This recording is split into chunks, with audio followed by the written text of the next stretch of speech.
Hello students, आज हम लोग पढ़ेंगे क्लास 12th का चैप्टर थर्ड करंट इलेक्ट्रिसिटी। इसमें जो हम लोग को पढ़ना है वो पढ़ेंगे इलेक्ट्रिक करंट के बारे में। फिर जो फ्लो है इलेक्ट्रिक चार्जेस का मेटल्स के अंदर उसके बारे में पढ़ेंगे और जानेंगे ओम्स लॉ को, यानी कि ओम के नियम को। तो अभी तक देखिए, जो हम लोग का पहला और दूसरा चैप्टर था उसमें हम लोग ने क्या पढ़ा था कि जो चार्जेस हैं वो रुके हुए हैं। चार्जेस क्या हैं? रुके हुए हैं, यानी कि स्टैटिक कंडीशन में है। तब उनके चारों तरफ उनकी वजह से इलेक्ट्रिक फील्ड क्या है, या फिर एक चार्ज अगर रखा है और उसके चारों तरफ कोई दूसरा चार्ज लाया जाता है तो ये चार्ज इस पे कितना फोर्स लगा रहा है, जो कि हम लोग ने कूलॉम्स लॉ से पढ़ा था। फिर हम लोग ने जाना कि अगर यहां पर एक चार्ज रखा है तो इस पॉइंट पर कितना पोटेंशियल होगा इस चार्ज की वजह से। यानी कि कहने का मतलब कि अभी तक जहां हम लोग एक चार्ज की बात कर रहे थे जो कि रुका हुआ है, साथ ही में हम बात कर रहे थे उस पे उसकी वजह से उसके चारों तरफ प्रोड्यूस होने वाली इलेक्ट्रिक फील्ड, उसकी वजह से किसी दूसरे चार्ज में लगने वाले फोर्स, या दूसरे चार्ज की वजह से उस चार्ज पे लगने वाले फोर्स के बारे में, पोटेंशियल के बारे में, पोटेंशियल एनर्जी के बारे में, यानी कि विभव, विभवांतर, और उस पे जो हम लोग का स्थितिज ऊर्जा होती है उस सिस्टम में, कैपेसिटर। ठीक है, तो इस तरीके के जितनी भी चीजें थे वो सब हम लोग ने किस पे पढ़ा? इलेक्ट्रोस्टैटिक पार्ट में, यानी कि चार्जेस रुके हुए हैं, चार्जेस रुके हुए हैं।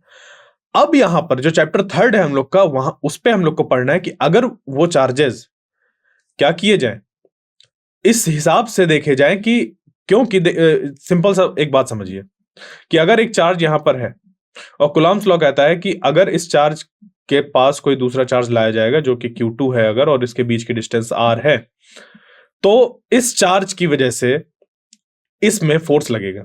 इसमें क्या लगेगा? फोर्स लगेगा। अब अगर ये फोर्स लगेगा तो इस पे मूव होने की टेंडेंसी आएगी कि नहीं आएगी?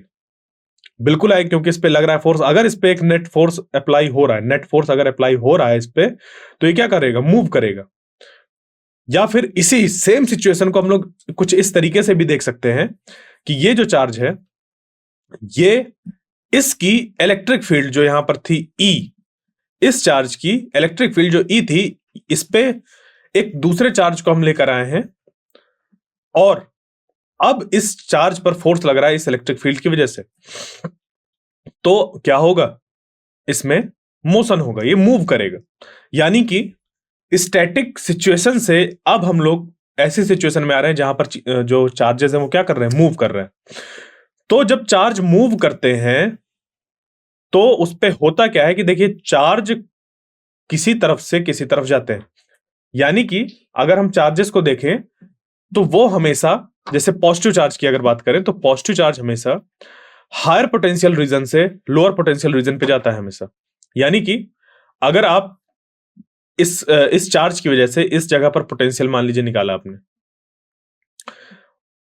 क्लियर, और इस जगह पर निकाला, तो यहां पर जो ये दो पोटेंशियल निकल कर आए हैं, इस जगह पर इस चार्ज की वजह से पोटेंशियल होगा अगर VH, और इस चार्ज की वजह से इस पॉइंट पर अगर है पोटेंशियल VL, तो जो VH की वैल्यू होगी वो होगी ज्यादा।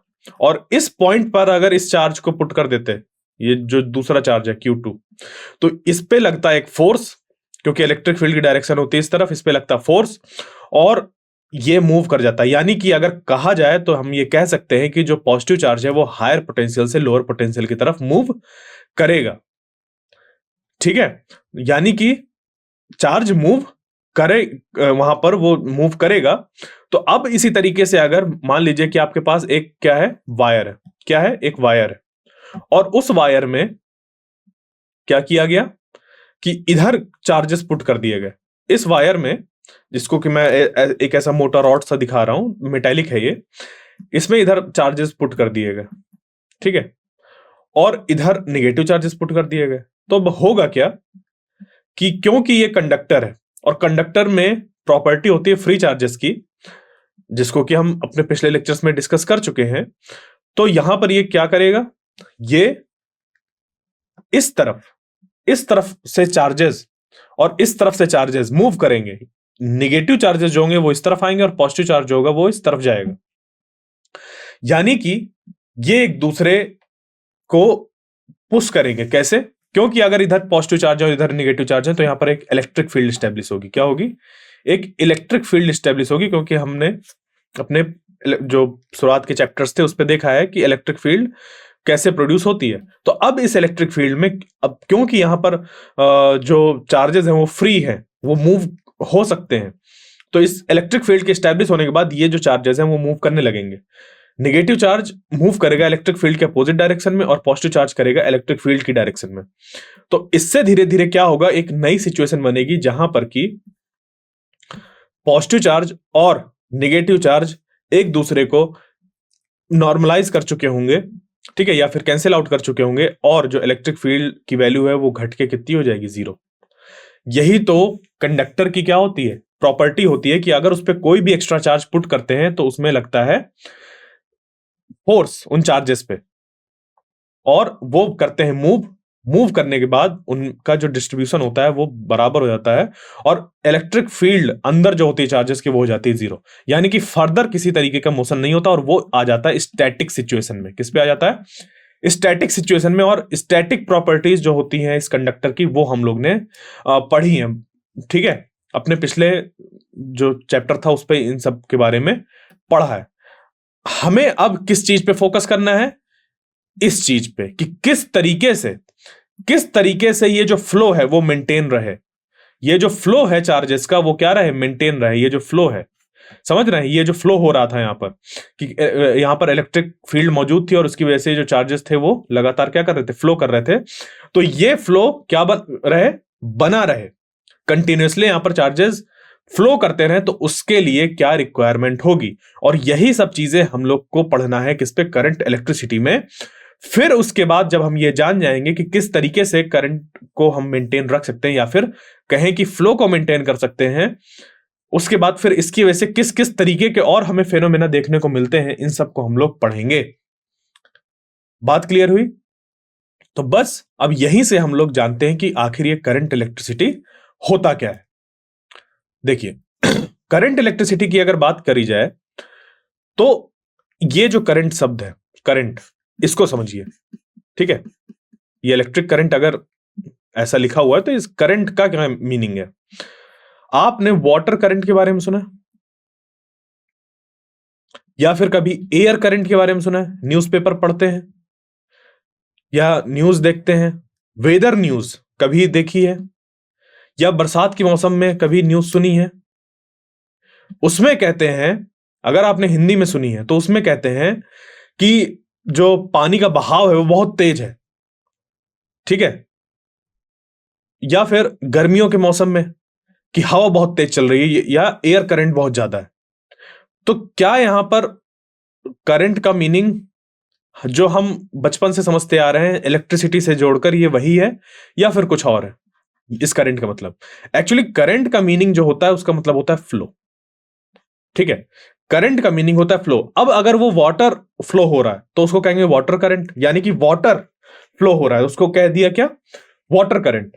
वहां पर जब एयर मूव करने लगेगी, कहीं भी हम जब बात करेंगे कि एयर मूव कर रही है, एयर फ्लो कर रही है, फ्लो, तो कहा जाएगा एयर करंट।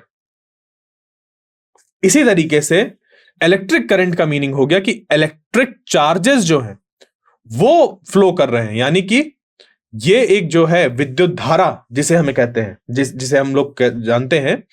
तो यहां से बात ये निकल कर आई कि विद्युत जो हमारे आवेश होते हैं जब वो फ्लो करते हैं तब उनको क्या कहते हैं? कि इलेक्ट्रिक करंट है, उस जगह पर इलेक्ट्रिक करंट है या विद्युत धारा वहां पर है। तो करंट का एक मीनिंग हमारा फ्लो है, और उसको हम धारा भी कह सकते हैं, जो हम लोग अपने इस पे फिजिक्स को पढ़ते वक्त इस्तेमाल करते हैं शब्द, वो धारा इस्तेमाल करते हैं। तो विद्युत धारा का मतलब जब चार्जेस फ्लो करे उसे हम कहते हैं विद्युत धारा। क्लियर? तो इसका जो एकदम आसान सा एक डिफिनीशन बनेगी वो क्या बन जाएगी कि विद्युत धारा को आवेशों के प्रवाह के रूप में परिभाषित किया गया है, यानी कि electric current is defined as the flow of charges. वहां पर जब भी जो चार्ज है वो क्या करेंगे? फ्लो करेंगे, इलेक्ट्रिक चार्ज फ्लो करेंगे, तो कहा जाएगा कि उस जगह पर जहां पर भी वो फ्लो कर रहे हैं कहा जाएगा कि वो क्या है? इलेक्ट्रिक करंट मौजूद है। यानी कि अगर एक वायर ले ली जाए, उस वायर में चार्जेस फ्लो करे, तो कहा जाएगा इसमें इलेक्ट्रिक करंट है। या बादल से जमीन पे जब बिजली कड़कती है, जिसे हम लाइटनिंग कहते हैं, वो होता है, उस केस में भी कहा जाएगा कि वो कुछ देर के लिए ही सही, बट वहां पर एक करंट स्टैब्लिश था। या फिर कभी आपने स्पार्क नोटिस किया होगा, तो वो जो स्पार्क है वो भी एक तरीके का इलेक्ट्रिक करंट ही है, बट वहां पर क्योंकि वो क्षणिक होता है, ठीक है, इंस्टेंट वहां पर दिखाई हमें देता है, इस कारण से उसको हम लोग क्या कह सकते हैं कि हम लोग का एक स्पार्क है, बट एक्चुअली वहां पर भी फ्लो ही हो रही है इलेक्ट्रिसिटी। यहां तक चीजें क्लियर, समझ पे आ गई। अब क्योंकि हमें चीजों को अच्छी तरीके से डिफाइन करना होता है कि आखिर वो क्या है, हमने ये बता तो दिया, एक उसकी डिफिनीशन ऐसे दे दी, बट उसको एक मैथमेटिकल रिप्रेजेंटेशन भी देना होता है, तो उसके लिए उसको प्रॉपरली किस तरीके से डिफाइन किया गया है, आइए देखते हैं। तो मान लीजिए कि आपके पास क्या है, एक कॉपर की स्ट्रिप है, और उसमें हम लोग क्या कर रहे हैं, देख रहे हैं चार्जेस के फ्लो को। अच्छा, एक एक चीज और याद करिए, जो कि आप लोग ने क्लास 10th में पढ़ा होगा, या नहीं पढ़ा तो मैं बता देता हूं, वो आपके सिलेबस में था, अब आपने उस पर ध्यान दिया या नहीं दिया, फिर भी मैं एक बार रिवाइज करा देता हूं। वो था कन्वेंशनल करंट और इलेक्ट्रॉन करंट के ऊपर। ठीक है, कन्वेंशनल करंट, ये शब्द ना आपने सुना तो होगा, पर हो सकता है ध्यान ना दिया हो। तो कन्वेंशनल करंट का मीनिंग क्या होता है? देखिए, करंट करंट तो आप समझ गए होंगे, करंट यानी कि फ्लो। अब यहां पर हम इलेक्ट्रिक करंट की ही बात कर रहे हैं, बट कन्वेंशनल शब्द जो आया, कन्वेंशनल यानी कि जो हम मानते आ रहे हैं, कन्वेंशनल यानी कि जो शुरुआत से माना जा रहा है, उसकी बात हो रही है। ठीक है, तो यहां पर एक्चुअली ये जो पूरा कन्वेंशनल करंट है, इसको हम कह सकते हैं कन्वेंशनल इलेक्ट्रिक करंट। तो शुरुआत में माना यह जाता था कि बैटरी अगर इस तरीके से लगी हुई है किसी मेटल पे, ठीक है, तो उसमें जो करंट फ्लो करेगा, वो करेगा इस बैटरी के पॉजिटिव टर्मिनल से नेगेटिव टर्मिनल की तरफ, और इस पे पॉजिटिव चार्ज मूव करेंगे। क्या करेंगे? पॉजिटिव चार्ज मूव करेंगे इस डायरेक्शन में। ठीक है, तो ये जो डायरेक्शन थी, इसको कहा गया कन्वेंशनल करंट की डायरेक्शन। बट बाद में पता चला कि देखो, पॉजिटिव चार्ज मूव ही नहीं करते, मूव तो एक्चुअली में इलेक्ट्रॉन्स करते हैं। क्या करते हैं? इलेक्ट्रॉन्स। और इलेक्ट्रॉन्स का जो मोशन होता है वो होता है इस डायरेक्शन से। इलेक्ट्रॉन का जो मोशन होता है वो होता है इस डायरेक्शन से। तो अगर इलेक्ट्रॉन के मोशन को हम लोग ले लेते करंट की डायरेक्शन में, ध्यान से समझिएगा यहां पर, अगर आगे चलकर हम लोग जो करंट की डायरेक्शन थी वो इलेक्ट्रॉन की डायरेक्शन को मान लेते, तो होता क्या कि बहुत ढेर सारे जो लॉज थे उनको फिर से डिफाइन करना पड़ता, यानी कि उनको फिर से बताना पड़ता कि ये इस तरीके से चीजें हो रही हैं, तो वहां पर प्लस माइनस का डिफरेंस आता। इस कारण से इसका एक उपाय निकाला गया कि देखो, इस समय के पहले तक जो हम लोग करंट की डायरेक्शन मान रहे थे, ठीक है, मान लीजिए कोई एक साल था, कोई एक ईयर था, ठीक है, उसके पहले हम लोग ने ये कह दिया कि इसके पहले जो भी था, इस ईयर के पहले जो भी था, वो हमारा जैसा भी हमने माना, उसी के अकॉर्डिंग ही हम लोग आगे भी मानेंगे उसकी डायरेक्शन को। तो हम लोग ने कन्वेंशन अपना बरकरार रखा कि जैसा हम लोग इस समय के पहले तक मान रहे थे, इलेक्ट्रॉन की डिस्कवरी होने के पहले तक मान रहे थे, या ये इस चीज के पहले कि इलेक्ट्रॉन की वजह से यहां पर करंट होता है, उसके पहले जो डायरेक्शन मान रहे थे कि पॉजिटिव टर्मिनल से पॉजिटिव चार्जेस निकलते हैं और पूरे सर्किट में फ्लो होते हैं, उसको हम वैसा ही मानते रहेंगे और उसका नाम दे देंगे कन्वेंशनल करंट। तो हम लोग जब भी आई रिप्रेजेंट करते हैं, तो वो कन्वेंशनल करंट को ही रिप्रेजेंट कर रहा होता है। किसको रिप्रेजेंट कर रहा होता है? कन्वेंशनल करंट को, यानी कि पॉजिटिव टर्मिनल से नेगेटिव टर्मिनल की तरफ फ्लो होने वाले चार्जेस। तो एक्चुअल में वहां पर पॉजिटिव चार्ज फ्लो नहीं करते हैं, फ्लो तो सिर्फ इलेक्ट्रॉन ही करते हैं। तो बाद में फिर यह हुआ कि जब इलेक्ट्रॉन करंट की पर्टिकुलर हमें बात करनी होगी, जब इलेक्ट्रॉन पे फोकस करना होगा, तो बोल देंगे कि इलेक्ट्रॉनिक करंट। ठीक है, वरना कभी भी जब हम लोग आई की बात करेंगे, तो करंट यानी कि I से हम लोग रिप्रेजेंट करते हैं, तो वो हमारा हो जाएगा क्या, एक कन्वेंशनल करंट कि हम जो डायरेक्शन मानते आ रहे थे कि पॉजिटिव से पॉजिटिव चार्ज निकलते हैं, बैटरी के पॉजिटिव टर्मिनल से पॉजिटिव चार्ज निकलते हैं और पूरे सर्किट में ऐसे फ्लो होते हैं, ऐसा हम लोग मानकर चलेंगे, वरना हमें फिर से बहुत ढेर सारी चीजों को डिफाइन करना पड़ेगा। सिर्फ इतना मान लेने से अगर हमारा काम बन रहा है कि वो एक कन्वेंशनल करंट की डायरेक्शन है, यानी कि उस पे एक्चुअल में कोई चार्ज उस तरफ फ्लो नहीं हो रहे हैं, पॉजिटिव चार्ज उधर एक्चुअल में फ्लो नहीं हो रहे हैं, बट हमारा क्योंकि शुरुआत से नोटेशन ऐसा ही था, हमारा मानना ऐसा था, उससे चीजें डिफाइन हो रही थी, चीजें सही चल रही थी, तो चलने दो। क्लियर? तो अब इस बात को ध्यान रखिएगा कि इलेक्ट्रॉन, ये कहते हैं ना कि करंट की अपोजिट डायरेक्शन में इलेक्ट्रॉन फ्लो होते हैं, अरे वो सिर्फ करंट की डायरेक्शन की बात नहीं होती है कि करंट की डायरेक्शन के अपोजिट डायरेक्शन में इलेक्ट्रॉन फ्लो होते हैं, वो दो अलग चीजें ही हैं। कन्वेंशनल करंट होता है वो, कन्वेंशनल करंट की डायरेक्शन के अपोजिट डायरेक्शन में इलेक्ट्रॉनिक करंट होता है। समझ गए? एक है कन्वेंशनल करंट, जो कि हम लोग जैसा मानते आ रहे थे कि पॉजिटिव डायरेक्शन से निकलकर नेगेटिव डायरेक्शन पे जाता है पॉजिटिव चार्ज, और दूसरा है इलेक्ट्रॉनिक चार्ज, जो कि मूव कर रहा है नेगेटिव टू पॉजिटिव, जिसकी वजह से इलेक्ट्रॉनिक करंट बन रहा है। ठीक है? तो इलेक्ट्रॉनिक करंट और कन्वेंशनल करंट, ये दोनों अपने आपस में अपोजिट डायरेक्शन में होते हैं। बात क्लियर हुई? और कन्वेंशनल करंट की डायरेक्शन हम लोग मानते हैं कि पॉजिटिव से निगेटिव की तरफ होता है, और इलेक्ट्रॉनिक करंट जो होता है वो निगेटिव टू पॉजिटिव होता है। एक्चुअल में पॉजिटिव से निगेटिव की तरफ कुछ नहीं जाता, बट क्योंकि हम लोग मानते आ रहे थे और उससे चीजें डिफाइन हो रही थी, उससे चीजें जो भी हमारे नेचर में चीजें थी हमने ऑब्जर्व करी थी, उनको एक्सप्लेन कर पा रहे थे, तो बस हमने वही अपना जो करंट का डायरेक्शन था उसको लेते हुए आगे बढ़ गए, और उसको हम लोग कन्वेंशनल करंट कहते हैं। तो कभी भी जब हम लोग सिंपल करंट भी बोल देते हैं, इलेक्ट्रिक करंट, तो उसको डिफाइन ही हम लोग करते हैं कि पॉजिटिव चार्ज मूव कर रहा है, बट एक्चुअल में मेटल्स में इलेक्ट्रॉन मूव करते हैं। ठीक है? क्लियर यहां तक? तो बस यहीं से अब हमारे पास क्या आ जाएगा, एक डिफिनीशन करंट की, यानी कि कन्वेंशनल करंट की, और वो क्या बन जाएगा, कुछ ये कि देखिए, मान लीजिए कि आपके पास क्या है, एक मेटल स्ट्रिप है, यहां पर कॉपर स्ट्रिप ले लिए, अब उसमें जो करंट फ्लो कर रहा है वो इधर देखिए, अब कोई यहां पर कंफ्यूजन आपके पास नहीं होना चाहिए। मैंने बोला करंट की डायरेक्शन ऐसी, तो यानी कि मैं किसकी बात कर रहा हूं, कन्वेंशनल करंट की बात कर रहा हूं। तो करंट की डायरेक्शन अगर ऐसी है, मान लीजिए कि करंट की डायरेक्शन ऐसी है, तो इसमें हो क्या रहा होगा, इसमें जो पॉजिटिव चार्ज है, पॉजिटिव चार्ज, ठीक है, जो पॉजिटिव चार्ज है वो इस डायरेक्शन में मूव कर रहे होंगे। तो अब क्योंकि वो मूव कर रहे होंगे किसी गिवन एरिया से, तो इस एरिया से पास होने वाला जो टोटल चार्ज है पर यूनिट टाइम, यानी कि क्या किया जाए, मान लीजिए आपने यहां पर कंसीडर किया किसको, एक एरिया कंसीडर किया, और उस एरिया से जो चार्ज फ्लो रहा है,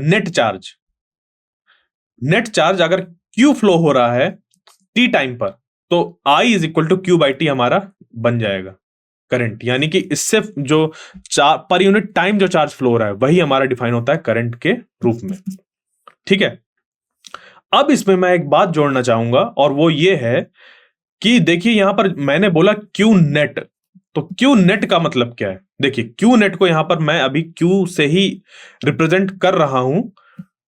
अब ये क्यू नेट क्या है, ये जो क्यू नेट है इसको यहां पर क्यू ही रिप्रेजेंट किया गया है, तो ये क्यू नेट आखिर है क्या, क्यू नेट है, देखिए ये जो एरिया कंसीडर किया था, एक्चुअल में इसमें पॉजिटिव चार्जेस जो होते हैं वो, इनमें जो हमने बैटरी लगाई है जिसकी वजह से यहां पर चार्जेस मूव कर रहे हैं, साथ ही साथ इनमें कुछ थर्मल मोशन भी होता है, तो कुछ पॉजिटिव चार्ज इधर भी जाते हैं, इधर भी जाते हैं, निगेटिव चार्ज कुछ इधर भी जाते हैं, उधर भी जाते हैं। तो सबसे पहले हम लोग निकालते हैं कि पॉजिटिव चार्ज का नेट यहां पर मूवमेंट कितना है फॉरवर्ड डायरेक्शन में, फॉरवर्ड यानी कि हमने ऐसे डायरेक्शन मानी, तो इस डायरेक्शन में नेट मूवमेंट पॉजिटिव चार्ज का कितना है, फिर हम उसको माइनस करेंगे इस डायरेक्शन में जितने निगेटिव चार्जेस का मूवमेंट होगा। ठीक है? क्योंकि हमें टोटल चार्ज निकालना है। मान लीजिए आपके पास ये एरिया था और इस एरिया से इस डायरेक्शन में 5 कूलम का चार्ज गया और इस डायरेक्शन में -2 कूलम का गया, तो नेट कितना गया, नेट गया 3 कूलम। क्योंकि ये तो -2 कूलम था और ये +5 कूलम है, तो नेट जो चार्ज गया वो गया 3 कूलम। तो बस यही चीज यहां पर रखी गई है।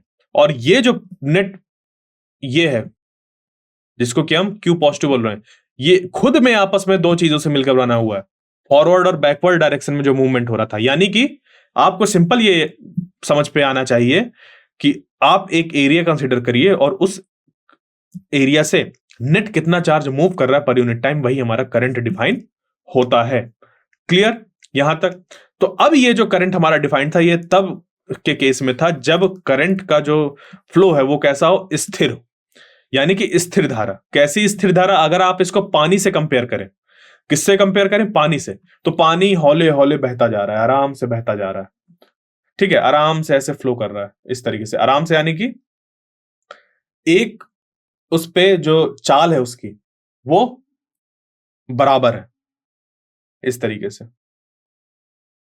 तो इसी तरीके से करंट भी अगर हमारा लगातार ऐसे फ्लो हो रहा है, यानी कि इलेक्ट्रिक करंट है हमारा कैसा, स्टेडी, उस केस में भी हम लोग क्या कर सकते हैं डायरेक्ट, कि चार्ज अपॉन टाइम ले सकते हैं। बट अगर ऐसा हो कि कभी चार्ज ज्यादा तेजी से धीमा तेज, धीमा धीमा तेज, इस तरीके से कुछ हो, यानी कि कभी ज्यादा कभी कम, कभी ज्यादा कभी कम, तो उस केस में फिर हम लोग को जो ये करंट है किस तरीके से डिफाइन करना होगा।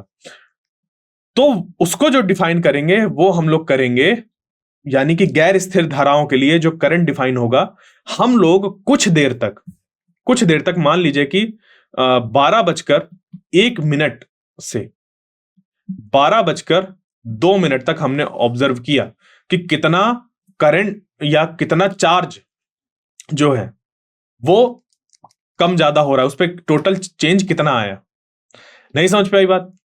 कुछ आप उसको रिलेट करिए पानी के फ्लो से, नदी के फ्लो से, नहर के फ्लो से, कि उस पे जो पानी मौजूद है वो चार्जेस है, जब स्टिल ऐसे फ्लो कर रहे हैं, तो आप किसी भी समय में आप देख लीजिए कि ये इतने चार्ज फ्लो हो रहे हैं इतने समय में, ठीक है। इस समय पे 12:01 में, स्टेडी करंट्स के लिए बता रहा हूं, जैसे कि 12:01 में इतना इस पे चार्ज फ्लो हुआ या इतना पानी फ्लो हुआ,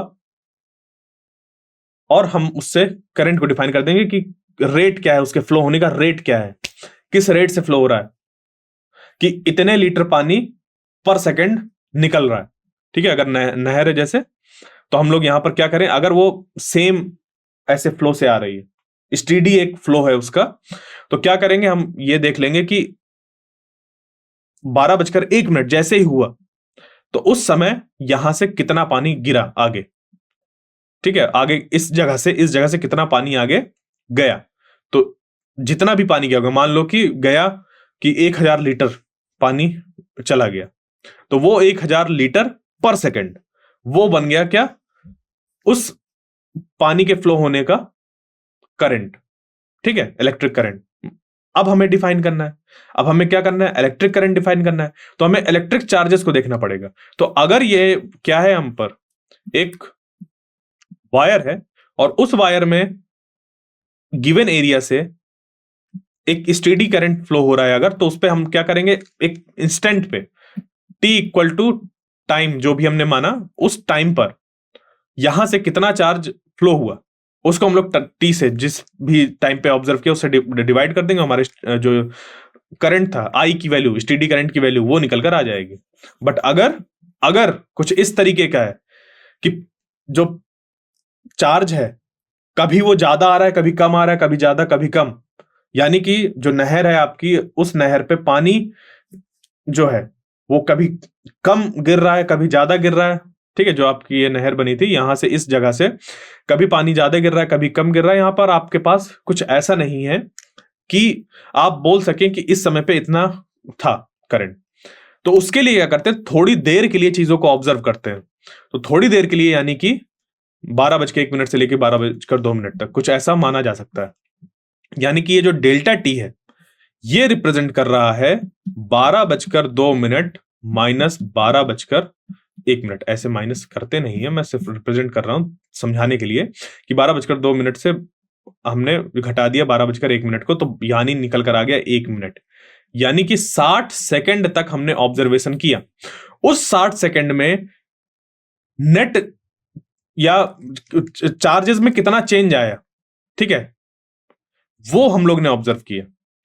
जब हम दोनों चीजों को फिर क्या करेंगे, डिवाइड कर देंगे, तो change in charge upon change in time, इतना जब हम लोग क्या करेंगे, इनका रेशियो ले लेंगे या इनको डिवाइड कर देंगे, delta Q upon delta T कर देंगे, तो हमारा आई की वैल्यू निकलकर आ जाएगी। और इसको और हम प्रिसाइज बनाने के लिए और इसको सही तरीके से देखने के लिए हम ये ले सकते हैं कि डेल्टा टी हमारा बहुत छोटा होना चाहिए, यानी कि हम 60 सेकंड क्यों देखें, हम इसको घटाकर 5 सेकंड भी तो देख सकते हैं। तो हमें किसी इंस्टेंट पर देखने के लिए जो टाइम का ड्यूरेशन है उसको धीरे धीरे घटा देना होता है।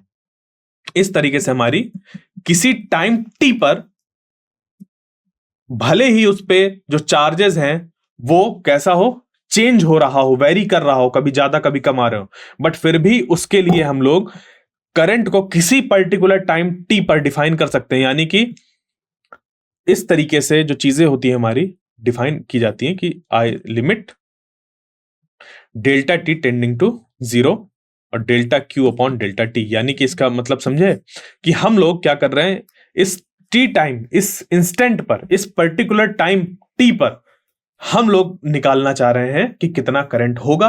और क्योंकि ये गैर स्थिर धारा है, यानी कि उस पर चार्ज कभी ज्यादा होंगे कभी कम होंगे, वेरी करेगा टाइम के साथ, हर इंस्टेंट पर वो जो धारा है वो क्या करेगी, वेरी करेगी।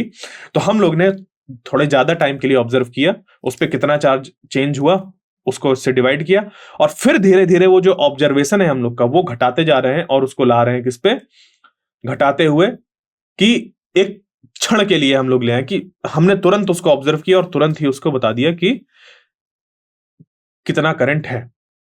ठीक है, तो स्टीडी के लिए तो हम डायरेक्ट कर सकते हैं, बट जब नॉन स्टीडी होता है तो हमें चेंजेस को देखना होता है कुछ समय तक, और फिर उसके बाद उसको हम ऑब्जर्वेशन में इस तरीके से घटाते हैं कि डेल्टा टी टेंडिंग टू 0, यानी कि हमें तुरंत इंस्टेंट पे कुछ इस तरीके से हम लोग देखते हैं और उसी टाइम पर जो करंट होता है वो डिफाइन होता है। क्लियर? तो एक डिफिनेशन हो गई हमारी I is equal to Q by T, जब स्टीडी करंट हो कि चार्ज इतना, टाइम से डिवाइड करो, आंसर निकल के आ गया। बट अगर नॉन स्टीडी है तो करंट इस तरीके से डिफाइन होता है, जहां पर कि ये नेट चार्ज फ्लोइंग होता है डेल्टा टी टाइम पर, जितने टाइम तक हमने ऑब्जर्व किया उतने टाइम में कितना चार्ज फ्लो हुआ।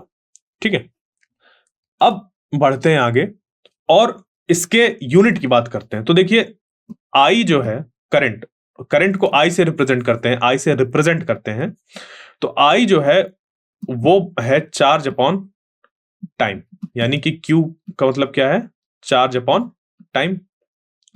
अब जो इनकी यूनिट्स होती है एसआई यूनिट, चार्ज की कितनी होती है कूलम, और टाइम की कितनी होती है सेकंड, और इसको हम लोग यूनिट ही फाइंड करना है तो इसको 1 कूलम और 1 सेकंड ऐसे रख लेंगे। यानी कि 1 coulomb per second, 1 coulomb per second ये होती है एसआई यूनिट किसकी, करंट की। ये क्या होती है, एसआई यूनिट होती है किसकी, करंट की। तो एसआई यूनिट जो है करंट की, ठीक है, ये हम लोग की एसआई यूनिट से क्या हुआ कि जब एसआई यूनिट ऑफ आई हमने निकाला तो क्या पता चला कि कूलम पर सेकंड निकल कर आ रही है। बट क्या हम इसको दूसरा नाम दे सकते हैं, तो इसको दिया गया है, एक्चुअली दूसरा नाम दिया गया है और वो है एम्पियर। ठीक है, तो ये जो यूनिट है वो रखा गया है, एक साइंटिस्ट थे एम्पियर, उनके नाम पर। तो 1 कूलम पर सेकंड को कहते हैं 1 एम्पियर।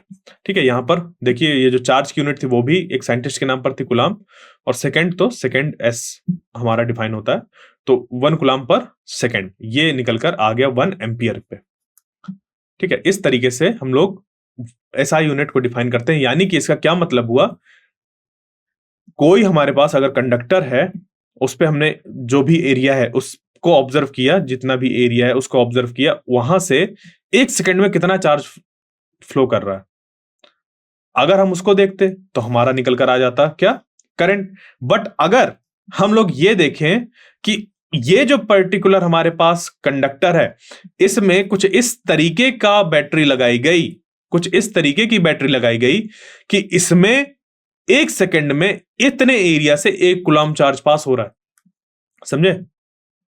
यानी कि इसके एरिया से 1 सेकेंड में 1 कूलम्ब अगर चार्ज पास हो रहा है तो कहा जाएगा कि इसमें जो करंट है वो कितना है, 1 एम्पियर है।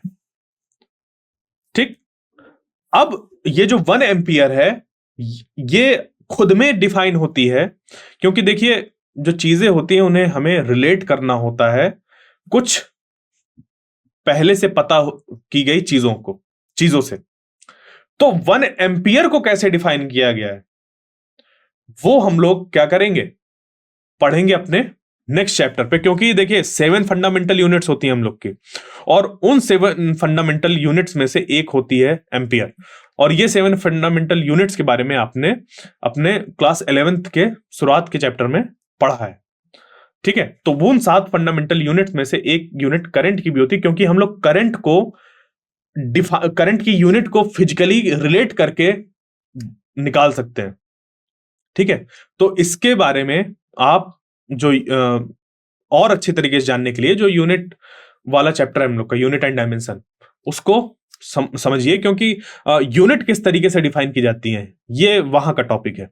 बट फिर भी मैं थोड़ा सा यहां पर ग्लिम्स दे देता हूं कि जो यूनिट होती है हम लोग की वो एक स्टैंडर्ड होता है हमारा, उससे चीजों को कंपेयर किया जाता है। तो 1 एम्पियर आखिर वो स्टैंडर्ड है क्या, उसको कैसे डिफाइन किया गया है, वो हम लोग क्या करेंगे नेक्स्ट चैप्टर में पढ़ेंगे, जहां पर की मूविंग चार्जेस एंड मैग्नेटिज्म है, वहां पर 1 एम्पियर को डिफाइन किया गया है। ठीक है, तो अब बढ़ते हैं आगे और इसको हम लोग चलते हैं, कुछ एग्जाम्पल्स को देखते हैं कि इलेक्ट्रिक करंट के क्या क्या एग्जाम्पल हैं। तो जैसे लाइटनिंग है, ठीक है, लाइटनिंग तो ये एक नेचुरल हम लोग का फेनोमेना होता है। इसमें होता क्या है कि बादल जो कि आवेशित होते हैं, इनमें इतना ज्यादा आवेश आ जाता है, ठीक है, इनमें इतना ज्यादा आवेश आ जाता है कि यहां पर जितने चार्जेस मौजूद हैं और यहां पर इनके बीच में बनता है पोटेंशियल डिफरेंस, और ये पोटेंशियल डिफरेंस इतना होता है कि ये जो इलेक्ट्रिक फील्ड स्टैब्लिश करता है, ये जो इलेक्ट्रिक फील्ड स्टैब्लिश करता है, ये इलेक्ट्रिक फील्ड क्या करती है, जो डाई इलेक्ट्रिक स्ट्रेंथ है इस एयर की, उसको रीच कर जाती है। डाई इलेक्ट्रिक स्ट्रेंथ का मतलब कि एक इलेक्ट्रिक फील्ड की ऐसी लिमिट जिसके बाद कि हमें इलेक्ट्रिक स्पार्क देखने को मिलेगा। तो ये जो स्पार्क देखने को मिलता है जिसे बिजली गिरना कहते हैं, इसमें हजारों एम्पियर का करंट फ्लो हो रहा होता है, समझे। तो ये भी एक तरीके क्या है, इलेक्ट्रिक करंट भले ही क्षणिक हो, बट ये भी क्या है, एक तरीके का हमारा एग्जाम्पल ऑफ इलेक्ट्रिक करंट है। ये जो बिजली गिरती है वो भी क्या है, एक तरीके की करंट ही है, जिसपे कि जो इस पे करंट होता है वो हजारों एम्पियर का होता है। अब 1000 एम्पियर को अगर आप कंपेयर करें अपने इस ऐसी चीज से जिससे कि आपको समझ पाए कि 1000 एम्पियर कितनी बड़ी वैल्यू है, तो जो ज्यादातर हमारे घरों में उपकरण है वो कुछ ही उपकरण है जो कि एम्पियर्स में करंट को लेते हैं। यानी कि जैसे कि एसी है, एसी जो चलता है या फ्रिज वगैरह है, हैवी एप्लीकेशंस जो होते हैं वो एम्पियर में करंट लेते हैं, वरना जो छोटे छोटे होते हैं हमारे उपकरण, वो सब के सब वो माइक्रो एम्पियर या मिली एम्पियर्स पर होते हैं।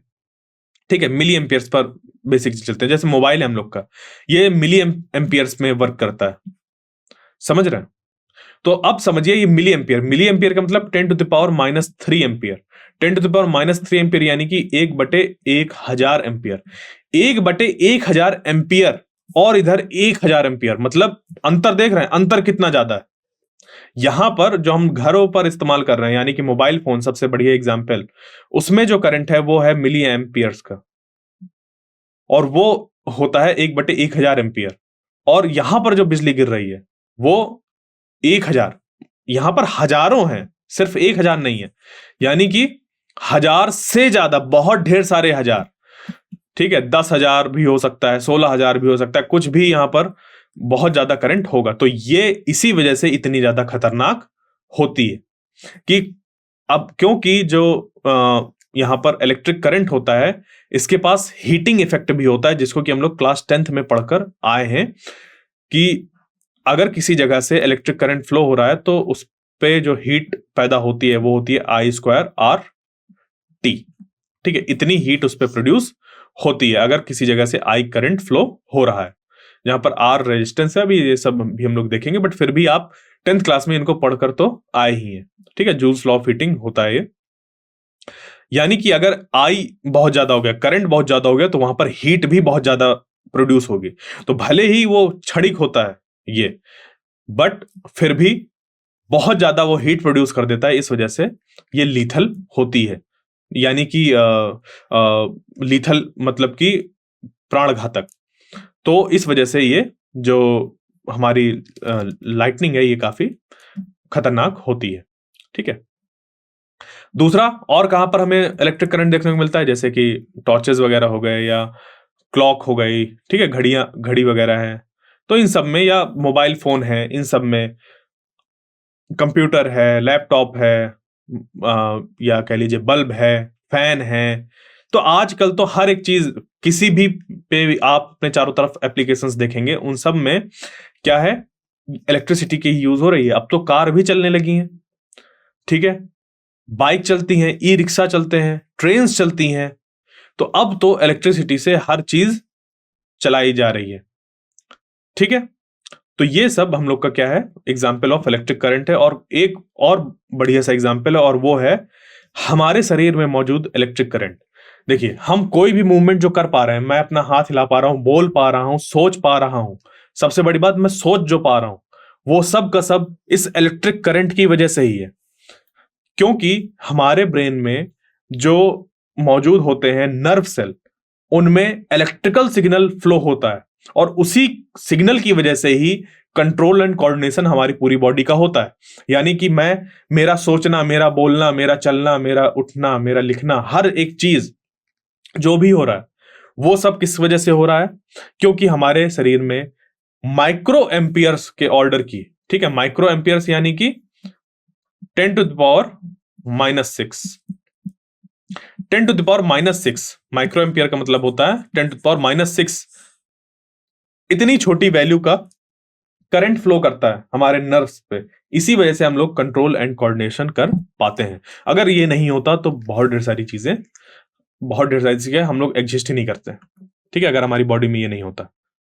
तो जीवित में जो जीवित प्राणी होते हैं उनमें ये चीज काफी देखने को मिलती है। और आपने इलेक्ट्रिक ईल के बारे में भी सुना होगा। तो वहां तो वो बहुत ज्यादा वोल्टेज प्रोवाइड करती है, जिसकी वजह से बहुत ज्यादा उस करंट निकलता है। तो ये सब हम लोग के क्या है, एग्जाम्पल्स ऑफ इलेक्ट्रिक करंट है। यानी कि सिर्फ हम लोग इसलिए नहीं पढ़ रहे कि ये हमारे सिलेबस में, हम लोग इसलिए पढ़ रहे हैं क्योंकि ये हमारे चारों तरफ मौजूद है। क्लियर? तो अब क्योंकि चारों तरफ मौजूद है तो हमें इसको जानना भी जरूरी है। तो ये हो गया। अब बात आती है कि ये जो इलेक्ट्रिक करंट है वो फ्लो कहां होता है। तो देखिए, ये जो फ्लो इसका होता है वो फ्लो कहीं पर भी हो सकता है, कहीं पर भी हो सकता है। ध्यान से सुनिएगा, मैं अगर ये कह रहा हूं कि कहीं पर भी हो सकता है, बट कंडीशन है कि वो अपने आप से फ्लो कितना होने दे रहा है। बात समझ रहे हैं? मैंने ये नहीं कहा कि हर एक चीज से फ्लो हो सकता है, मैंने ये कहा कि वो फ्लो हो सकता है अगर वो अपने आप से फ्लो होने दे। बात समझे? इलेक्ट्रिक करंट कहीं से भी फ्लो हो सकता है अगर वो मटेरियल अपने आप से फ्लो होने दे। तो ऐसे मटेरियल्स जो अपने आप से आसानी से करंट को कंडक्ट होने देते हैं या आसानी से अपने अंदर से उसको फ्लो होने देते हैं, उनको कहते हैं कंडक्टर्स। और इसी तरीके से कंडक्टिविटी डिफाइन होती है, यानी कि वो प्रॉपर्टी जो कि मौजूद होती है कंडक्टर्स पे भी और इंसुलेटर्स पे भी। बट इंसुलेटर में जो कंडक्टिविटी होती है वो बहुत कम होती है, समझे? वो कंडक्टिविटी क्या होती है, बहुत कम होती है, और कंडक्टर्स में कंडक्टिविटी हाई होती है। ये कुछ ऐसा ही है कि कहा जाए कि ये एक जैसे एक बॉटल है, बॉटल में कह दिया जाए कि मान लीजिए बॉटल में पानी है ही नहीं, बॉटल में पानी है ही नहीं, तो आप इस चीज को ये बोल सकते हैं कि बॉटल में सिर्फ एक बूंद पानी है। बात समझ पे आई? बॉटल है अगर आपके पास, और उस बॉटल में आप तो सीधा सीधा ये कह सकते हैं कि इस पे पानी नहीं है, या फिर ये भी बोल सकते हैं कि इतनी बड़ी बॉटल में सिर्फ एक बूंद पानी है। तो वो एक बूंद पानी पर्याप्त नहीं है इस पूरी बॉटल में पानी होने के लिए। ठीक है, या किसी की प्यास बुझाने के लिए ये पर्याप्त नहीं है। तो जब पानी इस पे मान लीजिए यहां तक भरा है, तो हाँ कहेंगे कि ये इस पे पानी कुछ यहां तक भरा हुआ है, या ये भरा हुआ है। और अगर यहां तक पानी भर गया तो कहेंगे ये बहुत अच्छा है, ये बॉटल जहां पर कि ये पानी भरा हुआ है। तो यहां इसी तरीके से जो मटेरियल्स होते हैं वो भी हमारे कंडक्टर्स जो हैं या इंसुलेटर्स जो हैं, उन सब की कंडक्टिविटी होती है। इसकी जो कंडक्टिविटी होती है वो कुछ इस तरीके की होती है कि देखो इसकी कंडक्टिविटी बूंद भर है, और इसकी जो कंडक्टिविटी है वो पूरी बॉटल भर के है। समझ गए? तो कंडक्टिविटी वो प्रॉपर्टी होती है मटेरियल्स की जो कि अपने आप से करंट को फ्लो होने देता है। अब अगर उसकी कंडक्टिविटी बहुत कम है तो उस तरीके के मटेरियल्स को कहेंगे इंसुलेटर, और अगर कंडक्टिविटी हाई है, अच्छी है, ज्यादा है, तो उसको कहेंगे कंडक्टर्स। ठीक है, तो धातु ये कंडक्टर्स होते हैं जो कि अपने बल्क मटेरियल से इलेक्ट्रॉन्स को फ्लो होने देते हैं। किसके फ्लो होने देते हैं? इलेक्ट्रॉन्स को फ्लो होने देते हैं, जिसकी वजह से हमें करंट देखने को मिलता है। क्लियर? तो इलेक्ट्रॉन्स देखने को मिलते हैं किस पे? ऐसे सॉलिड मटेरियल पर। ठीक है, अब क्योंकि ये जो सॉलिड मटेरियल्स हैं इसमें जो चीजें होती हैं वो फिक्स्ड होती हैं, उसके जो एटम्स होते हैं वो फिक्स्ड होते हैं, तो इलेक्ट्रॉन फ्री इलेक्ट्रॉन्स होते हैं इसके अंदर, जिसकी वजह से इनमें मेटल्स वगैरह में जितना भी कंडक्शन है इलेक्ट्रिसिटी का वो होता है सिर्फ और सिर्फ इलेक्ट्रॉन की वजह से। जबकि जो इलेक्ट्रोलिटिक विलयन होते हैं, ठीक है, या इलेक्ट्रोलिटिक सॉल्यूशन होते हैं, उनमें क्या होता है कि वो अपने आप दो तरीके के चार्ज को होल्ड करते हैं। एक वो जो चार्ज होता है वो बेसिकली आयंस के फॉर्म में होता है, पॉजिटिव आयन और नेगेटिव आयन। यानी कि अगर आपके पास कोई इलेक्ट्रोलिटिक सॉल्यूशन है, सबसे सिंपल आप लीजिए पानी और पानी में मिला दीजिए नमक, खाने वाला नमक, ठीक है, टेबल सॉल्ट जिसे कहते हैं, तो उस पे होगा Na पॉजिटिव और Cl नेगेटिव। तो इस तरीके के आयंस, देखो इस पे पॉजिटिव आयंस भी मौजूद है और नेगेटिव आयंस भी मौजूद है, यानी कि इस पे नेगेटिव चार्ज भी और पॉजिटिव चार्ज है। तो यहां पर अगर इलेक्ट्रिक करंट के फ्लो को देखें, यानी कि यहां पर अगर एक बैटरी लगा दें तो इसमें जो करंट फ्लो होगा वो पॉजिटिव आयन और नेगेटिव आयंस दोनों के फ्लो होने की वजह से होगा। तो इलेक्ट्रोलिटिक सॉल्यूशन में पॉजिटिव नेगेटिव चार्जेस दोनों के दोनों मूव करते हैं, यानी कि धनात्मक और ऋणात्मक जो दोनों तरीके के आवेश होते हैं उनमें आयंस पे मौजूद होते हैं। क्लियर? तो मेटल्स पे सिर्फ और सिर्फ योगदान होता है इलेक्ट्रॉन्स का इलेक्ट्रिसिटी कंडक्ट होने में, जबकि जो हमारे सॉल्यूशंस हैं, इलेक्ट्रोलिटिक सॉल्यूशंस हैं, उनमें पॉजिटिव और नेगेटिव आयंस दोनों का हमारा इस्तेमाल होता है। अब इसमें अगर हम लोग बात करें behaviour of electrons in conductor, यानी कि कंडक्टर में इलेक्ट्रॉनों का व्यवहार अगर हम लोग देखें कि किस तरीके से वो फ्लो करते हैं, तो देखिए उसमें एक्चुअली होता क्या है कि ये अगर हमारे पास पूरा एक कंडक्टर है, इस कंडक्टर में आप इस तरफ रख दीजिए पॉजिटिव चार्ज और इस तरफ रख दीजिए नेगेटिव चार्ज, तो इसमें एक इलेक्ट्रिक फील्ड स्टैब्लिश हो जाएगी इधर से इस डायरेक्शन में। ये तो बात अब समझ पे आ रही होगी, ये हम लोग अपने पिछले चैप्टर्स में पढ़कर ही आए हैं। तो ये जो इलेक्ट्रिक फील्ड यहां पर स्टैब्लिश हुई, ये इलेक्ट्रिक फील्ड क्या करेगी? ये इलेक्ट्रिक फील्ड इन चार्जेस, यहां पर जो चार्जेस मौजूद हैं उस पे लगाएगी फोर्स इस डायरेक्शन में, और ये जो इलेक्ट्रॉन्स हैं इनमें लगाएगी फोर्स इस डायरेक्शन में।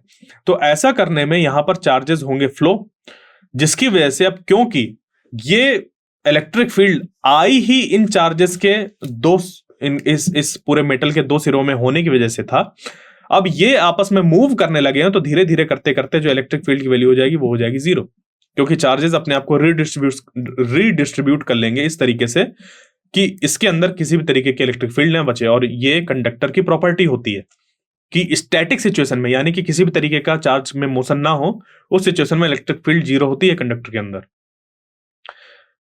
बट अगर हमें ये जो करंट है उसको बनाए रखना है, ये जो फ्लो है, चार्जेस का फ्लो है वो बनाए रखना है, तो उसके लिए हमें यहां पर चार्जेस जो हैं उनको भी बनाए रखना होगा। तो ये काम करती है एक बैटरी। क्या करती है, ये काम करती है एक बैटरी, यानी कि वो जो पोटेंशियल का डिफरेंस है, यहां पर देखो पॉजिटिव चार्जेस, यहां पर नेगेटिव चार्जेस, तो ये जो पोटेंशियल का डिफरेंस है, ये चार्जेस यहां पर जो अलग अलग रखे हुए हैं, उसको मेंटेन करती है ये बैटरी। क्लियर। और फिर हम ये भी कह सकते हैं कि ये बैटरी काम करती है इलेक्ट्रिक फील्ड को स्टैब्लिश करने का, और उसकी वजह से यहां पर जो चार्जेस मौजूद हैं वो क्या करते हैं, एक्सेलरेट होते हैं। तो इलेक्ट्रिक फील्ड की डायरेक्शन में जो धनात्मक आवेश होते हैं वो मूव करते हैं, और ऋणात्मक जो आवेश होते हैं वो इस विद्युत क्षेत्र के विपरीत दिशा में मूव करते हैं। ठीक है, निगेटिव। क्लियर। तो इस तरीके से जो कंडक्टर होता है उसमें हम लोग करंट को मेंटेन कर सकते हैं, कब, जब इलेक्ट्रिक फील्ड स्टैब्लिश रहे। तो इस इलेक्ट्रिक फील्ड अब हम लोग बैटरी लगाकर कर सकते हैं, या फिर जो इलेक्ट्रिक जनरेटर होते हैं उनका इस्तेमाल कर सकते हैं, या कोई दूसरा मेथड जो होगा हम उसकी हेल्प से भी यहां पर इसको कर सकते हैं। ठीक है, इनके अलावा भी मेथड होते हैं जहां पर हम लोग क्या कहते हैं, टेम्परेचर के डिफरेंस से भी यहां पर चार्जेस को फ्लो करा सकते हैं। ठीक है, तो वहां पर हम लोग का सीबेक और पेल्टियर इफेक्ट होता है, वो बहुत आगे की चीजें हैं, तो वो अभी मैं सिर्फ बता रहा हूं कि यहां तक ही चीजें सीमित नहीं है, वैसा भी कुछ होता है कि हम लोग, हमें करना क्या है, यहां पर पोटेंशियल का डिफरेंस जनरेट करना है जिसकी वजह से इलेक्ट्रिक फील्ड जनरेट हो और यहां पर चार्जेस फ्लो करने लगे। इसको हम लोग बैटरी लगाकर या डायनेमो लगाकर या कह लीजिए जनरेटर लगाकर, इलेक्ट्रिक जनरेटर लगाकर ये सब कर सकते हैं। साथ ही में हम लोग कुछ इस तरीके के मटेरियल्स को यूज करें कि जो टेम्परेचर डिफरेंस है उसकी वजह से करंट फ्लो होने लगे, तो वो हम वैसा भी कर सकते हैं। ठीक है, तो अब बढ़ते हैं आगे और हम लोग कुछ चीजों को जानने की कोशिश करते हैं कि इनमें हमारा क्या क्या जरूरी होता है। देखिए, अब जो भी चीजें थी वो मैंने सारे पॉइंट्स कवर कर दिए हैं यहाँ पर, और वो जो जो भी मैंने बताया वो यहाँ पर मौजूद है। जैसे कि जब हम लोग बैटरी वगैरह लगाते हैं तभी हम लोग की एक स्टेडी इलेक्ट्रिक करंट बनता है, वरना जैसे अगर हम लोग सिर्फ चार्ज पुट कर देंगे तो इलेक्ट्रिक फील्ड की जो वैल्यू होगी धीरे धीरे करके जीरो हो जाएगी। तो उसको मेंटेन रखने के लिए हम लोग क्या करते हैं, बैटरीज का इस्तेमाल करते हैं, सेल या फिर बैटरी। ठीक है, और भी दूसरे तरीके होते हैं जिसमें कि अभी हमें नहीं जाना है। अब आइए इस पे, ये जो यहां पर करंट फ्लो हो रहा है और जो हमने एक बैटरी लगाई, वो बैटरी क्या करती है, ये जो कंडक्टर है इस कंडक्टर के दोनों सिरों पर लगाती है एक वोल्टेज। क्या लगाती है, एक वोल्टेज। और उस वोल्टेज की वजह से यहां पर क्या होता है, करंट फ्लो होता है। क्लियर। तो इस वोल्टेज की वजह से जो करंट फ्लो होता है वो हमें देखना है कि किस तरीके से आपस में रिलेटेड है। ये जो यहां पर करंट फ्लो हो रहा है इस सर्किट में, वो आपस में कैसे रिलेटेड है, यानी कि ये जो हमने वोल्टेज अप्लाई किया इस बैटरी में और इस पे जो करंट फ्लो हो रहा है आई, वो आपस में कैसे रिलेटेड है, इन दोनों के सिरों पर वी वोल्टेज है अगर। तो ये नियम बताया ओम्स ने, और ये जो नियम है ये बताता है कि V is directly proportional to I। ठीक है, यानी कि अगर हम लोग क्या करें, वोल्टेज बढ़ाते जाएं, ठीक है, अगर हम लोग वोल्टेज बढ़ाते जाएं तो जो करंट है वो बढ़ता जाएगा। इस सर्किट में जो करंट है वो बढ़ता जाएगा, या फिर ये कह सकते हैं कि अगर सर्किट में करंट बढ़ रहा है, ठीक है, जो सर्किट है वो एकदम कैसा हम लोग का सेम है, बट अगर उस पर धीरे धीरे चीजें क्या हो रही हैं, जो उस पर आई की वैल्यू वो बढ़ रही है अगर, तो वोल्टेज उस पर लगने वाला जो है वो भी बढ़ रहा होगा। क्लियर। तो हमारे पास ये आया कि V is direct proportional to I, और V जो है वो हो गया I इंटू R। यानी कि जब ये प्रोपोर्शनलिटी साइन हटी तो आया इक्वल और एक कांस्टेंट, और इस कांस्टेंट को कहते हैं R। और ये जो R है इसको बोला जाता है रेजिस्टेंस। क्या बोलते हैं, रेजिस्टेंस। तो ये रेजिस्टेंस का मीनिंग क्या है उसको अगर आपको समझना है तो देखिए, कुछ ऐसा समझिए कि जो रेजिस्टेंस होता है ये एक रेजिस्टेंस है। ये क्या है, रेजिस्टेंस है, और ये हमारा एक कंडक्टर है। ठीक है, एक ये कंडक्टर है। तो रेजिस्टेंस एक ऐसी प्रॉपर्टी होती है इस कंडक्टर की खुद की कि वो करंट को लिमिट करता है कहीं से निकलने में, उसके फ्लो होने को रोकने की कोशिश करता है। तो समझ गए। तो ये जो रेजिस्टेंस है ये एक ऐसी एक प्राणी बोल रहा हूं, एक ऐसा उसका प्रॉपर्टी है कि वो क्या करता है, जो करंट फ्लो हो रहा होता है उसको लिमिट करता है। मान लीजिए हमने वोल्टेज अप्लाई किया, तो वहां से करंट कितना फ्लो होगा वो डिसाइड करेगा कि उस पे रेजिस्टेंस कितना है। ठीक है, तो ये हमारा अगर एक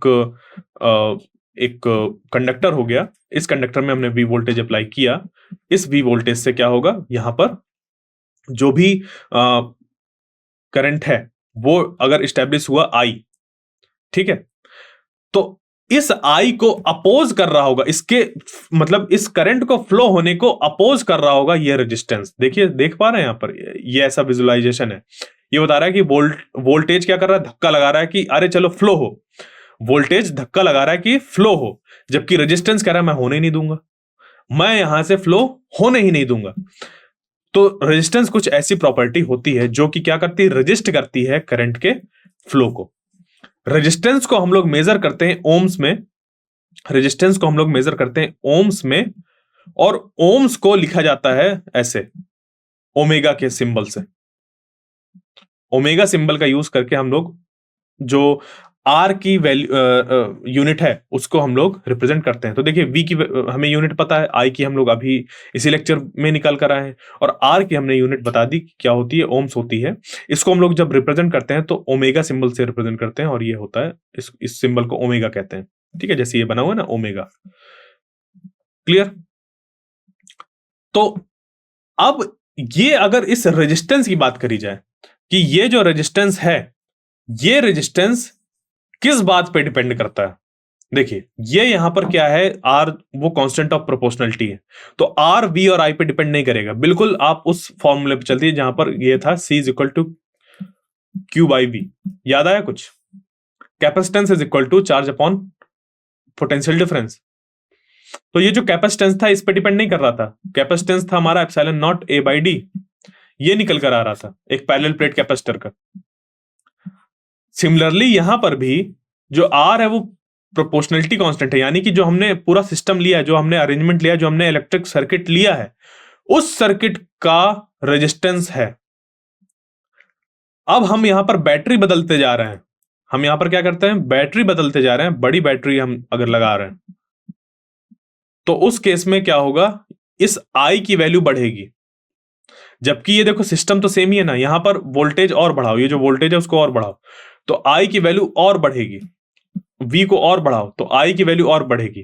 तो हमें ये सिस्टम को सेम रखना है, और ये सिस्टम जब सेम होगा हर तरीके से, तभी ये ओम्स लॉ एप्लीकेबल है। यानी कि ओम्स लॉ को अगर हमें कहीं पर अप्लाई करना है या हमें ऑब्जर्व करना है ओम्स लॉ का सही है या नहीं, तो हमें जो जिस कंडक्टर पर भी हम एक्सपेरिमेंट कर रहे हैं उसके फिजिकल कंडीशंस सेम होनी चाहिए। तो इसका जो एक प्रॉपर डेफिनेशन बनता है ओम्स लॉ का, वो ये बनता है, if the physical condition of a conductor remains unchanged, यानी कि किसी कंडक्टर की जो हमारी उसकी प्रॉपर्टीज है, फिजिकल प्रॉपर्टीज हैं, वो चेंज ना हो समय के साथ, यानी कि जैसे कि टेम्परेचर, उस पे लगने वाला प्रेशर, ये सब चेंज ना हो, तब ये ओम्स लॉ एप्लीकेबल है। वरना ओम्स लॉ फिर ये एप्लीकेबल नहीं रह जाता, यानी कि वोल्टेज बढ़ाने के साथ साथ करंट फिर नहीं बढ़ता।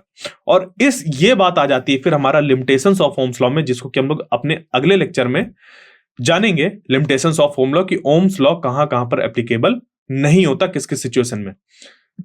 ठीक है, तो ओम्स लॉ को एप्लीकेबल होने के लिए क्या चाहिए कि जिस भी जगह पर हम एक्सपेरिमेंट कर रहे हो वहां पर उसके फिजिकल कंडीशन सेम रहे, यानी कि जो कंडक्टर हम चूज कर रहे हैं, जिस कंडक्टर के क्रॉस हम लोग वोल्टेज लगाकर आई पता कर रहे हैं, उसकी फिजिकल कंडीशंस सेम रहनी चाहिए थ्रू आउट द एक्सपेरिमेंट। क्योंकि ठीक है, इसकी फिजिकल कंडीशन से मतलब क्या है, साथ में टेम्परेचर और प्रेशर के हम लोग लेंथ, एरिया, इन सब की बात कर रहे हैं, मटेरियल की भी बात कर रहे हैं, इंक्लूडिंग मटेरियल, इन सब को सेम होना चाहिए इस कंडक्टर का। ऐसा नहीं कि अभी हमने चालू किया और थोड़ी देर बाद गड़बड़ हो जाए, तो फिर वहां पर ओम्स लॉ एप्लीकेबल नहीं होता है। उस केस में फिर V directly proportional to I नहीं होता है।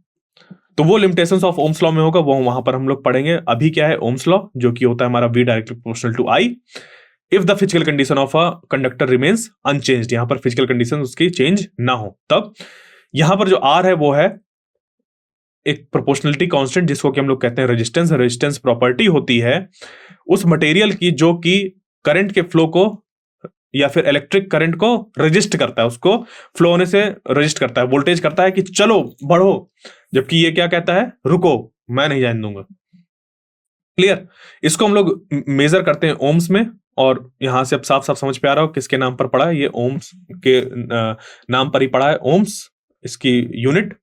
और इसको हम लोग रिप्रेजेंट करते हैं ओम को ओमेगा सिंबल से, यानी कि कहीं पर जैसे मान लीजिए लिखना है कि 2 ओम है, तो आप इसको, या 2 ओम है जैसे आपको ये लिखना है, तो आप इसको सीधे ये भी लिख सकते हैं 2 ओम। 2 ओम यानी कि वहां पर 2 ओम का रेजिस्टेंस है, ये हम समझ जाएंगे इस सिंबल का यूज करके। तो देखिए, जैसे मैं आर की बात कर रहा था कि आर वी और आई पे डिपेंड नहीं करता, तो आर आखिर डिपेंड किस पे करता है? तो इसके लिए आप ये सोचिए कि ये जो है, ये इस तरीके के जो पूरा यूनिट है, मान लीजिए कि इसकी मैंने लंबाई बढ़ा दी, इसकी मैंने क्या करी, लंबाई बढ़ा दी। ये जो कंडक्टर है, इस कंडक्टर की अगर लंबाई बढ़ा दी मैंने, तो जो रेजिस्टेंस होगा वो भी बढ़ जाएगा। क्यों? क्योंकि इसको आप कुछ इस तरीके से समझ सकते हैं कि मान लीजिए आपके पास एक हॉल है, ठीक है, या फिर एक कमरा है, और उस कमरे में आप क्या किए, एंटर किए, उस कमरे में आप एंटर किए, इधर दरवाजा है एक और इधर एक दरवाजा है, आप उस पर एंटर किए, आप इधर से घुसे और यहां से निकल आए। अब यही कमरा अगर और बड़ा होता, अगर यही कमरा क्या होता, और लंबा होता, बड़े से मतलब है कि और लंबा होता, ठीक है, और लंबा होता तो क्या होता, अगर ये और लंबा होता तो आपको इस पे और देर तक चलना होता। तो अब होगा क्या, आप देखिए, पहली सिचुएशन में देखिए, पहली सिचुएशन में इसको कुछ लंबाई चलनी थी, बट अगर यहां पर कुछ ऐसे चीजें मौजूद हैं जो कि आपके चलने को रोक रही हैं, ठीक है, आपके चलने को क्या कर रही है, रोक रही है, यानी कि अगर यहां पर किसी तरीके का रेजिस्टेंस मौजूद है,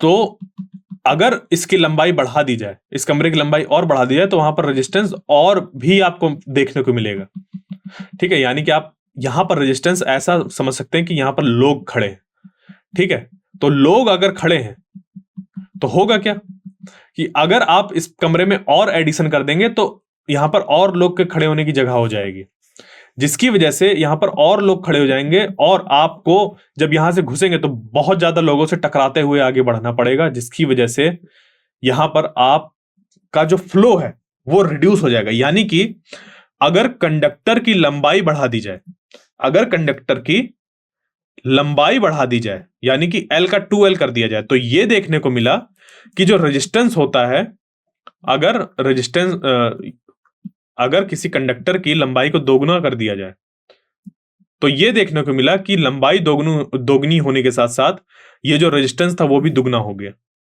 यानी कि जो रेजिस्टेंस है वो डायरेक्टली प्रोपोर्शनल टू L है। साथ में ये देखने को मिला कि अगर ये जो कंडक्टर था, ठीक है, ये जो कंडक्टर है, ये कंडक्टर, इस कंडक्टर पे क्या करें, अगर हम लोग इस कंडक्टर को हम लोग एक के ऊपर एक ऐसे रख देते हैं, तो उस केस में क्या होगा, इसका एरिया बढ़ जाएगा।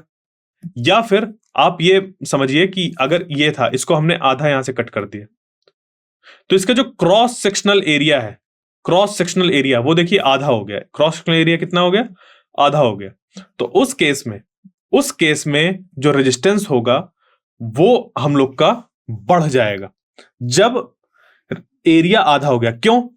क्योंकि फिर से आप उसी कमरे में समझ सकते हैं, उसी कमरे की एनालॉजी से, कि अगर आपके पास ऐसी कैपेबिलिटी है कि आप कूदते फांदते जा सकते हैं, ठीक है, तो अगर आपके पास बड़ा कमरा होगा, साइज में बड़ा होगा, मतलब छत बहुत ऊंची होगी, ठीक है, तो उस केस में क्या होगा, आप आसानी से अंदर आ सकते हैं और उस चीज को पूरा पार करते हुए आसानी से जा सकते हैं, ठीक है।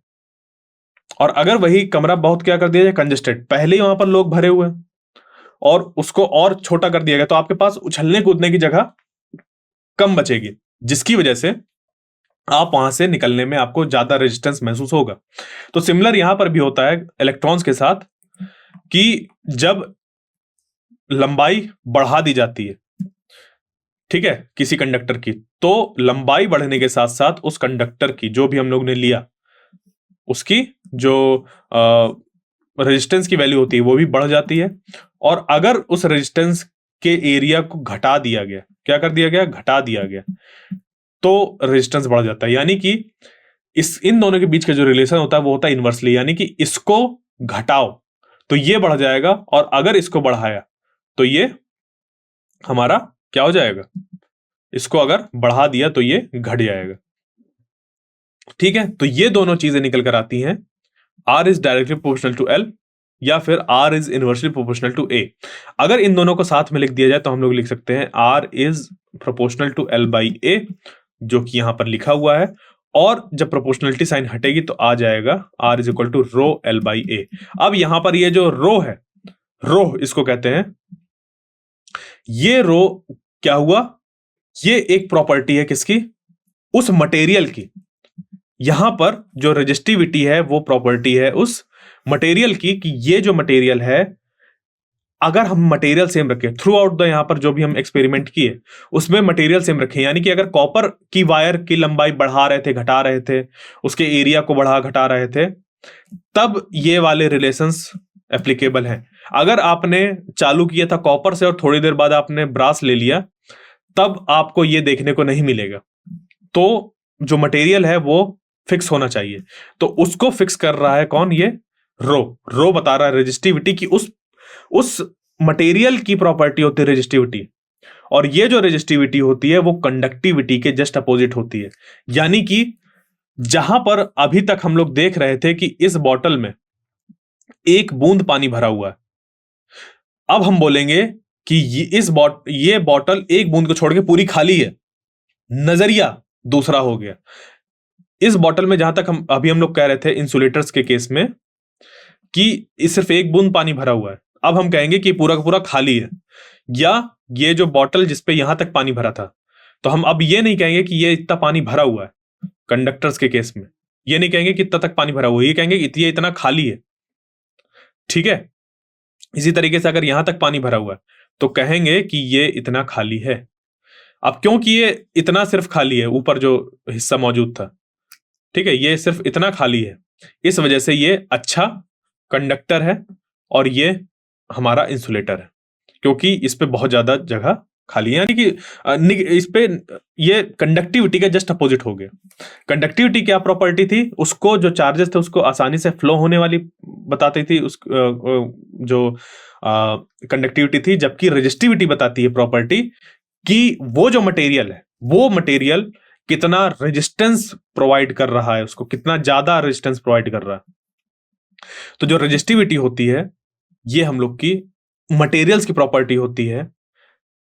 तो अगर आपने कॉपर चूज किया है, अगर 1 मीटर लंबा और उसका cross sectional area 1 metre square, उस केस में जितना भी उसका रेजिस्टेंस होगा वो उसकी रेजिस्टिविटी के बराबर हो जाएगी। यानी कि आपने जो एरिया कंसीडर किया, अगर ये 1 मीटर स्क्वायर कंसीडर किया होता और इसकी जो लेंथ थी वो 1 मीटर होती, तो अगर ये कॉपर का होता और इसका हम लोग रेजिस्टेंस निकाल लेते, इस पे V अप्लाई करके, V अप्लाई किया, इस पे कुछ करंट I फ्लो होगा। ठीक है, क्या होगा, इस पे कुछ करंट I फ्लो होगा, तो V बाई I निकाल लेंगे, V बाई I से R निकल कर आ जाएगा। ठीक है, V बाई I से R निकल कर आ गया। अब ये जो R है, R, क्योंकि देखो हमने यहां पर फिजिकल कंडीशन सेम रखी, तो जो R होगा वो हमारा सेम होगा। फिर R को हमने इस रिलेशन पे रखा, R is equal to rho L by A यहां पर, और इस पे A की वैल्यू रख दी 1 मीटर स्क्वायर यानी कि 1, और L की वैल्यू रख दी 1, यानी कि ये 1 1 हट जाएगा। उस केस में जितना भी रेजिस्टेंस निकल कर आएगा वो इस मटेरियल की, जो कि अभी हमने जो कॉपर माना था, उस कॉपर की हम लोग के पास रेजिस्टिविटी निकल कर आ जाएगी। तो हम रेजिस्टिविटी को ऐसे भी डिफाइन कर सकते हैं कि जो रेजिस्टिविटी होती है वो किसी मटेरियल की, अगर हम 1 metre square cross sectional area वाला चूज करें और 1 मीटर लंबा चूज करें, उतने में जितना वो रेजिस्टेंस प्रोवाइड करेगा इलेक्ट्रिक करंट को, वो उसकी रेजिस्टिविटी कहलाती है। ठीक है, तो ओम्स लॉ को हम लोग डायरेक्टली लिख सकते हैं रेजिस्टिविटी वाले फॉर्मूले के टर्म्स पे, V is equal to I into R, और यहां पर जो R है वो हो जाएगा रो एल बाई ए, जहां पर L है कंडक्टर की लंबाई, ए है एरिया और जो रो है वो तो हमारी रेजिस्टिविटी है। तो देखिए जो रेजिस्टिविटी होती है वो मटेरियल की प्रॉपर्टी होती है, और इसको जो हम मेजर करते हैं रेजिस्टिविटी को हम लोग इस पे ओम मीटर्स पे मेजर करते हैं। ठीक है, ओम मीटर पे मेजर करते हैं। कैसे निकल कर आएगा? आर की जो थी वो थी ओम, रो की हमें पता नहीं ऐसा यूनिट, एल जो था वो मीटर, और नीचे एरिया है तो मीटर स्क्वायर, 1 मीटर से 1 मीटर कट गया। ठीक है, बचा 1/मीटर, मीटर चल जाएगा उधर मल्टीप्लाई में तो ओम मीटर आ गया। यानी कि रेजिस्टिविटी की जो एसआई यूनिट है वो कितनी क्या हो गई? ओम मीटर। ठीक है, एसआई यूनिट ऑफ रो। जैसे कॉपर देख पा रहे हैं 1.7 इंटू 10⁻⁸, बहुत कम रेजिस्टिविटी है। उसके बाद एल्यूमिनियम, फिर ग्रेफाइट, फिर सिलिकॉन क्वार्ट्ज, तो ये हमारे कुछ इंसुलेटर की कैटेगरी में आ जाएंगे, जबकि ये हमारा कंडक्टर है। देख रहे हैं यहाँ पर 10⁻³ है, यहाँ पर 10⁻16 है, बहुत हाई इनकी रेजिस्टिविटी है, प्रतिरोधकता। ठीक है, उनके प्रतिरोध कर रहे हैं, जो उनकी खुद की प्रॉपर्टी कितना ज्यादा विरोध कर सकते हैं वो कहलाती है हमारी रेजिस्टिविटी। ठीक, फिर यहां पर एक और हमारी क्वांटिटी डिफाइन होती है जिसको कि हम लोग करंट डेंसिटी कहते हैं। अब ये जो करंट डेंसिटी होती है इसको हम लोग डिफाइन करते हैं कुछ इस तरीके से। देखिए Ohm's law in terms of resistivity, ये हमारा अभी निकाल कर देखा हमने, V = IR, और R की जगह पर रो L/A रख दिया। इसमें अगर I/A को हम लोग डिफाइन करें तो वो होता है J। वो क्या होता है? J। और इसको हम लोग कहते हैं करंट डेंसिटी। इसकी जो यूनिट होती है वो होती है, देखो, करंट की एम्पियर, और जो एरिया है उसकी मीटर स्क्वायर। ठीक है, ये एम्पियर लिखा हुआ है, ये ध्यान दीजिएगा, ये एम्पियर लिखा हुआ है, एम्पियर पर मीटर स्क्वायर। तो एसआई यूनिट ऑफ जे जो होता है वो होता है एम्पियर पर मीटर स्क्वायर, जिसको कि हम लोग कहते हैं क्या? Current density. और ये जो करंट डेंसिटी होती है वो हमारा एक्चुअली इसलिए बताना जरूरी हो जाता है क्योंकि कुछ मान लीजिए कि एक ऐसी वायर है जहां पर कि इधर इसका क्रॉस सेक्शनल एरिया कम है, इधर ज्यादा है, और इधर फिर से कम है। तो अब होगा क्या कि यहां पर देखो जितने भी चार्जेस आ रहे होंगे उतने ही चार्जेस बाहर निकल रहे होंगे, यानी कि इस पे जो करंट होगा वो सेम होगा, इसमें जो करंट होगा वो सेम होगा थ्रू आउट द प्रोसेस, यहां से लेकर यहां तक। तो इस जगह पर देखो जितने इस एरिया में जितने चार्ज आ रहे हैं उतने ही चार्ज इस एरिया से भी पास हो रहे हैं, तो करंट की वैल्यू चेंज नहीं होती। जबकि करंट डेंसिटी में यहां पर देखो, अगर आई करंट 2 मीटर स्क्वायर से पास हो रहा था तो जो करंट डेंसिटी बनी जे वो बन गई I/2। ठीक है, अगर 2 मीटर स्क्वायर से हो रहा था, और ये इतना ही करंट अगर इस जगह से जाए जो कि है 4 मीटर स्क्वायर, तो यहां पर जो करंट डेंसिटी हो जाएगी वो हो जाएगी I/4, यहां पर फिर I/2 हो जाएगी। यानी कि हमने क्या देखा कि जो करंट है वो तो एक सीरीज पे सेम हो सकता है, बट वहां पर जो उसकी डेंसिटी वो डिफरेंट होती है। इसका एप्लीकेशन हमारा होता है जिसको कि हम लोग जो अपना नेक्स्ट लेक्चर होगा उसमें सीखेंगे कि किस तरीके से हम लोग ओम्स लॉ को रिलेट कर सकते हैं चीजों के साथ, मतलब किस तरीके से उसको निकाल सकते हैं ओम्स लॉ को, जो कि हम लोग ने निकाला है। हम लोग ओम्स लॉ का दूसरा फॉर्म भी देखेंगे जो कि होगा differential form of Ohm's law. ठीक है, इस तरीके से फिर वहां पर हम लोग का करंट डेंसिटी यूज होगा। तो करंट डेंसिटी अभी मैंने इंट्रोडक्शन दे दिया, नेक्स्ट लेक्चर में हम लोग करंट डेंसिटी के बारे में और डिस्कशन करेंगे। तो आई होप जो आपको आज का लेक्चर था वो समझ पे आया होगा। नेक्स्ट लेक्चर तक के लिए थैंक यू।